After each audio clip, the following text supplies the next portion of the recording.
convinced by my boss, none other than Victor Rosario, to sing again. And I was discovered by Christian De Walden, who is a Hollywood producer, a record producer.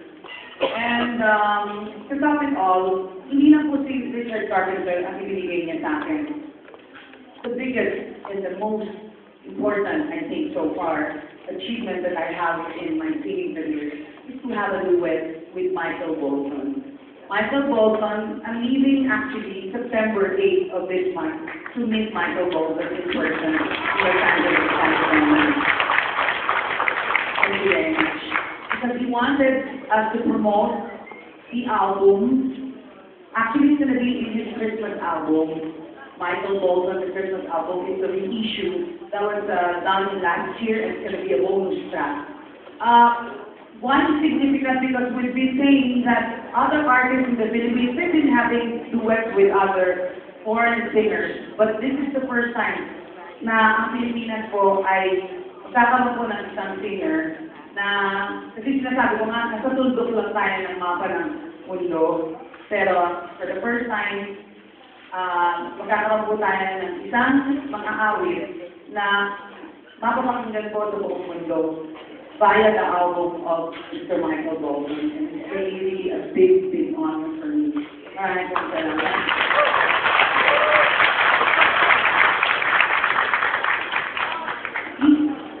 They always, you know, my boss would always say, you always amaze me. What's going on?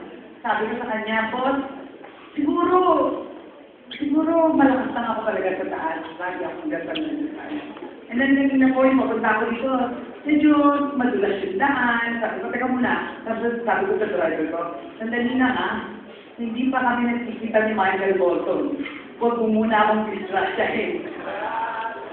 So, but anyway, I'd like to tell everybody that all the amazing events in my life happened during the past 2 years of my comeback. It's the most amazing comeback, they say. I'm so honored and I'm so thankful to everybody who supported me. I got 3 albums, and these 3 albums po ay puro successful, and I'd like to thank from the bottom of my heart sa lahat po ng sumuporta sa akin, sa lahat po ng Pilipinong naniniwala sa akin.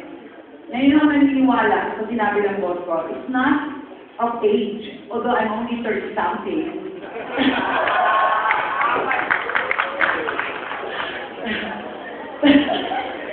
That's a Robert Tito, forget about it.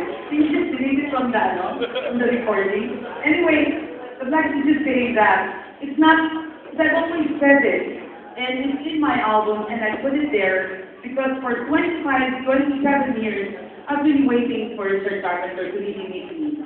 After 25 years, I think. 25 taon ko pong inantay na mag-meet si Richard Carpenter. And then all of a sudden, biglang-bigla, walang effortless. Bigla po siyang pumayag na dumalaw ako sa bahay niya at naging magkaibigan po kami ng pamilya niya. At ngayon po, parang brothers and sisters kami talaga na nagtatawagan, kasama ng wife niya. And sabi ko sa sarili ko when I met him, never stop dreaming the dreams do come true. Totoo yun. Lahat po ng pangarap ng tao, hindi po matatapos ang pangarap at hindi po pwedeng sabihin natin na may limitasyon ang pangarap. Maraming salamat. Thank you and good night.